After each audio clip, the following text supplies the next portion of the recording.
$477 million vanished in a single night. The biggest crypto heist in history happened while the entire world was watching, and the masterminds, they were hiding in plain sight at an AT&T store in Texas. This is the story of how 3 ordinary Americans pulled off the impossible and how investigators hunted them down. November 11, 2022. The crypto world was in absolute chaos. FTX, once valued at $32 billion, was collapsing in real time. Sam Bankman-Fried, the boy genius billionaire who promised to revolutionize finance, watched his empire crumble in just 72 hours. Customer funds, gone. $8 billion in losses, bankruptcy filings, panic, desperation. But wait, something even more sinister was about to unfold. Because while everyone was focused on the implosion of FTX, while journalists scrambled to cover the biggest financial scandal since Enron, while Sam Bankman-Fried was preparing to step down as CEO, someone was watching, waiting, planning. November 11, 2022, 11:47 p.m. Eastern Standard Time.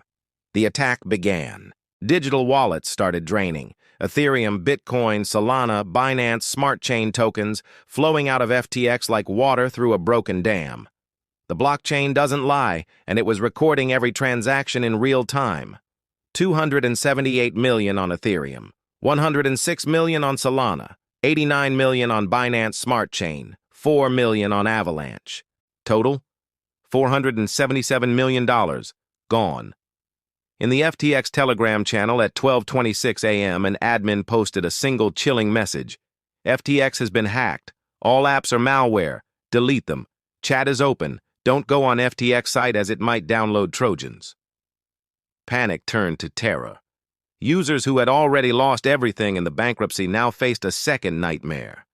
Not only was their money gone, but their personal information, their security, everything, potentially compromised.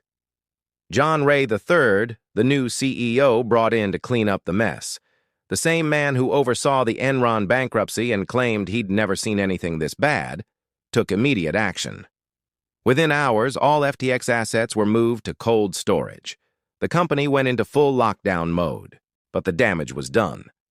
$477 million had evaporated into the blockchain. The question everyone was asking, who did this? Was it an inside job? A disgruntled employee? Foreign hackers? North Korea? Russia? Some genius programmer sitting in a basement somewhere? The theories were endless. The answers? Nowhere to be found. But that's not all. Wait till you see what happened next. Because the truth was far stranger than anyone could have imagined. The blockchain never forgets. Every transaction, every movement, every attempt to hide, it's all recorded. Permanently, immutably, forever. And investigators were watching. Elliptic, one of the world's leading blockchain analytics firms, immediately began tracking the stolen funds. They mapped every wallet, every transaction, every attempt to launder the money. The hackers tried to cover their tracks. They swapped tokens. They used decentralized exchanges. They moved funds through dozens of different wallets. Within hours of the theft, the majority of the stolen tokens were converted to Ethereum. This is Hacker 101. When you steal crypto, you immediately swap it to avoid seizures. You move it. You hide it. You launder it through mixing services. And that's exactly what happened. The hackers used decentralized exchanges, DEXs, where transactions happen automatically through smart contracts with no human oversight. No know your customer requirements, no identity verification, just code executing code. $280 million was converted to Ethereum. Then, the funds started moving into crypto mixers. These are services designed specifically to obscure the trail. You send in dirty crypto, it gets mixed with thousands of other transactions, and clean crypto comes out the other side. It's like a digital laundromat for criminals.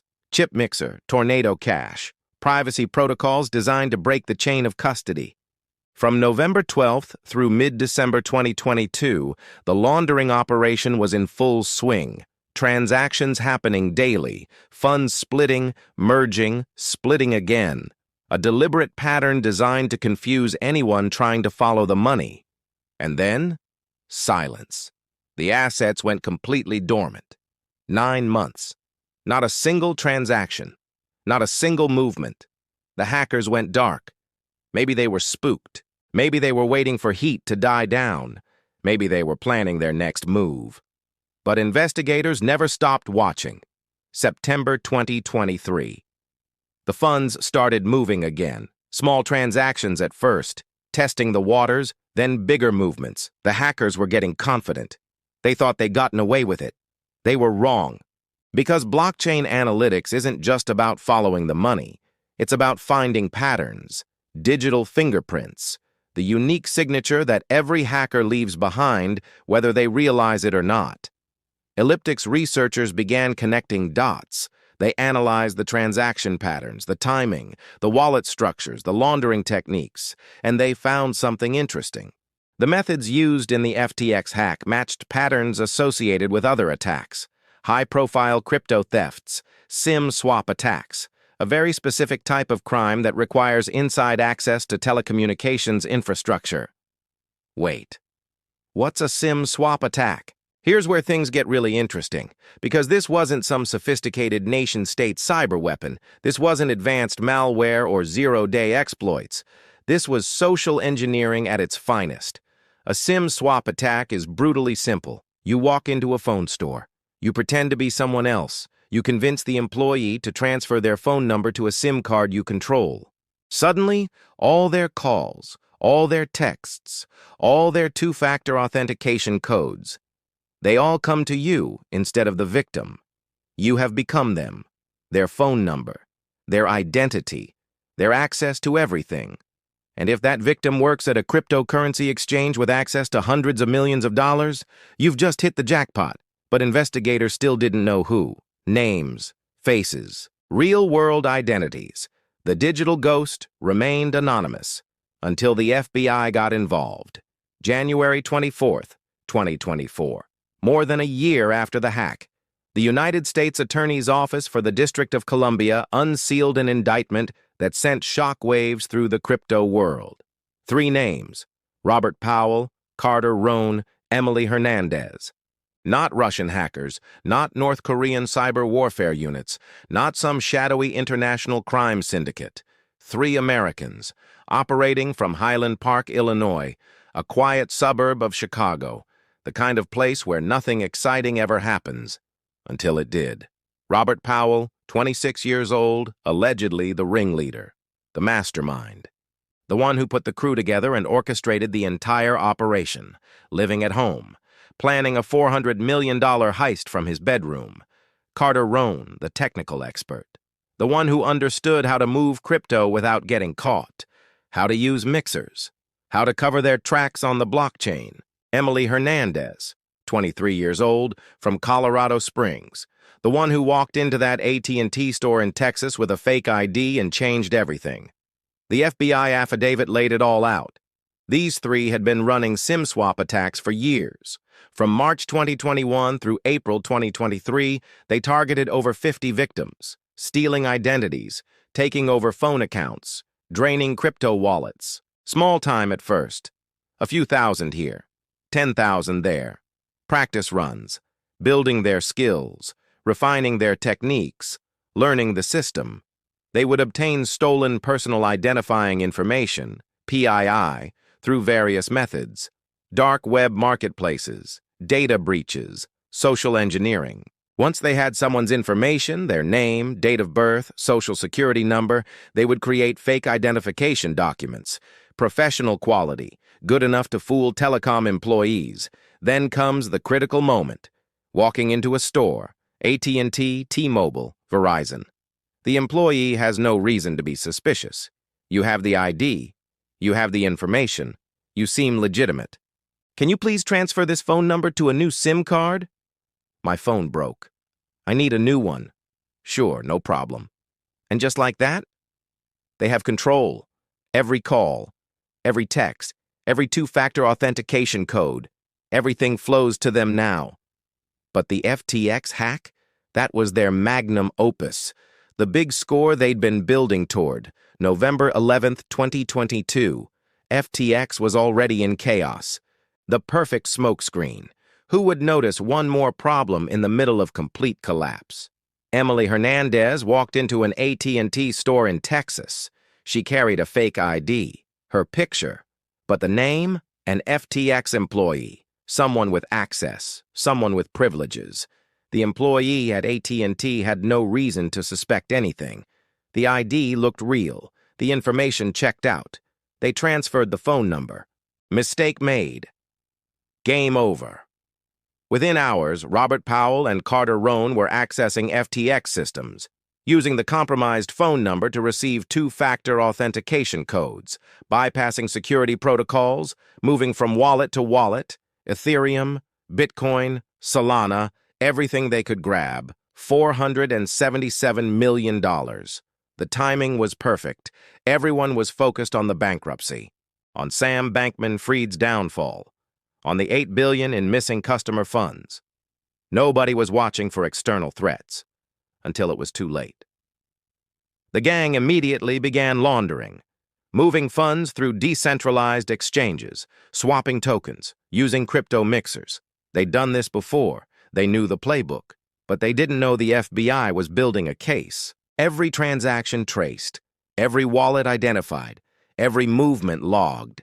Investigators from the FBI, the Secret Service, blockchain analytics firms, all working together, following the digital breadcrumbs, phone records, financial records, IP addresses, security camera footage from that AT&T store in Texas, slowly, methodically building an airtight case. February 2024, the arrests. Robert Powell, taken into custody in Chicago, released on a $10,000 bond, $10,000, for allegedly stealing $400 million. His attorney declined to comment. Rohn, arrested at his home. Emily Hernandez, arrested in Colorado Springs. All three charged with conspiracy to commit wire fraud, aggravated identity theft, operating a criminal enterprise. The charges carried serious time. Wire fraud alone, up to 20 years in federal prison. But here's where the story takes another turn, because not everyone wanted to go down with the ship. May 16, 2024, United States District Court, Washington, D.C. Emily Hernandez stood before Judge Ana Reyes, 23 years old, facing the rest of her life in prison, looking at a maximum of 20 years for wire fraud, plus a mandatory 2-year consecutive sentence for aggravated identity theft. 22 years total. She made a choice. Guilty. Pleaded guilty to 1 count of wire fraud and 1 count of aggravated identity theft. In exchange, she agreed to cooperate with investigators. Tell them everything.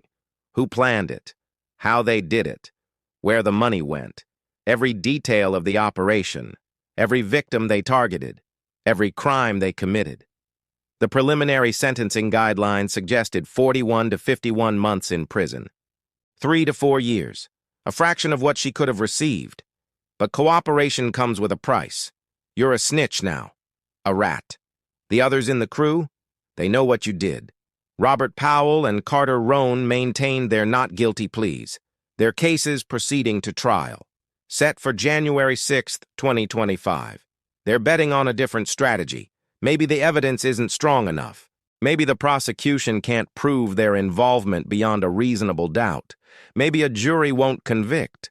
But federal prosecutors win over 90% of their cases that go to trial. The odds aren't good. And with Emily cooperating, testifying against them, explaining exactly how the operation worked, the walls are closing in. But wait, there's something we haven't talked about yet. Something that makes this entire story even more unbelievable. The money. $477 million. Where is it now? Because here's the thing about cryptocurrency.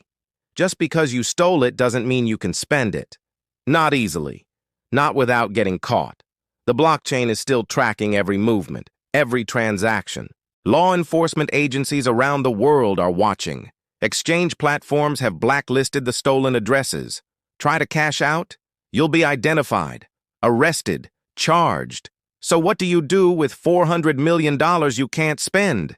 You sit on it. You wait. You hope that somehow, some way you can eventually launder it, convert it, turn it into something usable, or someone else gets to it first. Because remember those crypto mixers? Tornado Cash? Chip Mixer? The U.S. Treasury Department sanctioned Tornado Cash in August 2022. Using it became illegal. The founders were arrested. The service was shut down. Chip Mixer? Seized by German police in March 2023.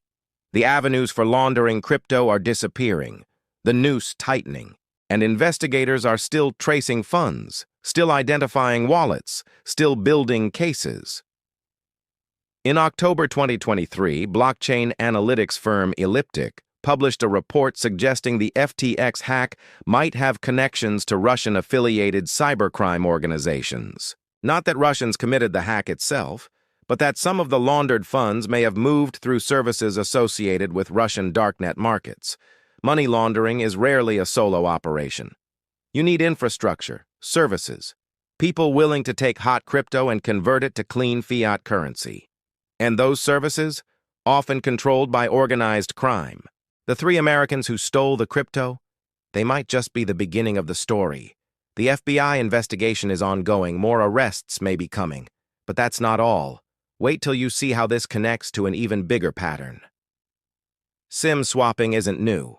It's been a problem for years. But it's getting worse. Much worse. The FBI's Internet Crime Complaint Center received thousands of reports of SIM swapping attacks in 2022 and 2023. Total losses? Hundreds of millions of dollars. And those are just the reported cases. Many victims never come forward. Why? Because SIM swapping is embarrassingly simple. It relies on human error, on underpaid telecom employees who don't ask enough questions, on fake IDs that look convincing enough, on social engineering, no advanced hacking required, no malware, no zero-day exploits, just a good story and a fake ID. The telecom companies know it's a problem. They've implemented additional security measures, PIN codes, security questions, verification procedures. But employees can be fooled. Systems can be bypassed. And when billions of dollars in cryptocurrency are at stake, the incentive to try is enormous. After the FTX hack became public, after the arrests, did SIM swapping attacks decrease? No. They increased, because now everyone knew it was possible. $400 million stolen with a fake ID and a phone swap. That's not a cautionary tale for criminals. That's a blueprint. Security experts have been sounding the alarm for years. Two-factor authentication that relies on SMS text messages, fundamentally insecure. Easy to bypass with SIM swapping. The recommendation? Use authentication apps, hardware security keys, anything except SMS. But most people don't know that. They trust their phone number. They think two-factor authentication makes them safe. It doesn't. Not against this. The crypto industry, already reeling from the FTX collapse, from billions in customer losses, from a crisis of confidence, now faced another threat. How do you protect user funds when the weakest link isn't your security systems? It's the telephone companies. Exchanges implemented additional safeguards. Hardware security keys mandatory for employees. IP address whitelisting. Time locks on large withdrawals. Multiple approval requirements. But the damage to trust? Already done. And the investigation into the FTX hack revealed something even more disturbing. The Powell crew, as prosecutors called them, didn't just target FTX. They hit over 50 victims, individuals, small business owners, other crypto holders, people who lost their life savings, retirement accounts, college funds, gone in minutes. While the FTX hack grabbed headlines because of the dollar amount, the human cost of SIM swapping attacks is measured in destroyed lives, financial ruin, emotional trauma. Imagine checking your phone one morning and discovering you've been locked out. Your number doesn't work. Someone else has it. Within an hour, your email is compromised. your social media accounts, your bank accounts, your crypto wallets, everything you've worked for transferred to anonymous addresses you can't trace. And there's no customer service number to call, no bank that can reverse the transaction, no insurance policy that covers it. It's just gone. That's the reality for SIM swap victims. And Robert Powell, Carter Rohn, and Emily Hernandez did this to dozens of people, methodically, deliberately, over 2 years.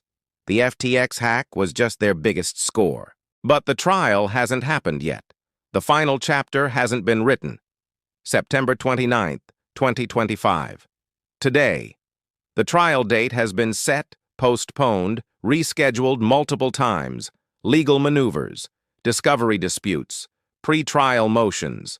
Robert Powell and Carter Rohn maintain their innocence. Their defense attorneys argue the evidence is circumstantial, that the government can't prove beyond a reasonable doubt that their clients committed these specific crimes, that blockchain analysis isn't foolproof, that the prosecution's case relies too heavily on Emily Hernandez's testimony, and she's a cooperating witness with every incentive to lie. Maybe they're right. Maybe the jury will have doubts. But the evidence is substantial. Phone records placing them at specific locations at specific times. Financial records showing sudden, unexplained wealth. Digital forensics linking their devices to the stolen crypto wallets. And Emily's testimony corroborating everything the digital evidence suggests. Federal prosecutors are confident. They've been building this case for over 2 years. Every transaction traced. Every communication logged, every piece of the puzzle carefully assembled. This isn't their first SIM swap prosecution. They've successfully convicted dozens of defendants in similar cases. They know the playbook, and the stakes couldn't be higher. Not just for Powell and Rohn, facing decades in federal prison, but for the entire crypto industry, for everyone who's ever relied on their phone number for security, for the telecom companies who enabled this through lax security procedures. The trial will answer critical questions. Can traditional law enforcement successfully prosecute crypto crimes? Can they prove guilt beyond reasonable doubt in a case that relies heavily on blockchain analysis? Will juries understand the technical complexity? Will they care about $400 million in stolen cryptocurrency when the exchange itself was allegedly fraudulent? Because that's the irony, isn't it? FTX was already collapsing. Sam Bankman-Fried has since been convicted of fraud, sentenced to 25 years in prison. The exchange was misusing customer funds, operating as a house of cards. So who's the real victim here? FTX's bankruptcy estate? The creditors? The customers who lost everything anyway? Defense attorneys will argue that point, try to muddy the waters. Suggest that Powell and Rohn, if they're even guilty, which they deny, were just grabbing funds that were already stolen by Sam Bankman-Fried. Is stealing from a thief still a crime? Yes, obviously. But it complicates the narrative. And juries sometimes sympathize with complicated narratives. The trial, when it finally happens, will be a spectacle. Media coverage. Crypto enthusiasts following every development, legal experts analyzing every motion. The outcome will reverberate far beyond this single case. It will set precedents for how crypto crimes are prosecuted, how blockchain evidence is evaluated, how SIM swapping attacks are punished. And it will answer the question everyone's been asking since November 2022. Who really stole the $477 million from FTX? Was it Robert Powell, Carter Rohn, and Emily Hernandez, 3 Americans running a SIM swap crew from Highland Park, Illinois? Or is there more to the story? More defendants yet to be charged? More connections to organized crime, to international money laundering networks, to the dark web's infrastructure? The investigation continues. The blockchain never stops revealing its secrets. And somewhere out there, $400 million in cryptocurrency is still sitting in digital wallets, tracked, monitored, waiting. Maybe law enforcement will eventually seize it, return it to FTX's bankruptcy estate, distribute it to creditors. Maybe the hackers will find a way to launder it, convert it, disappear. Or maybe it will just sit there forever. Digital wealth that can never be spent. A monument to ambition, greed, and spectacular failure.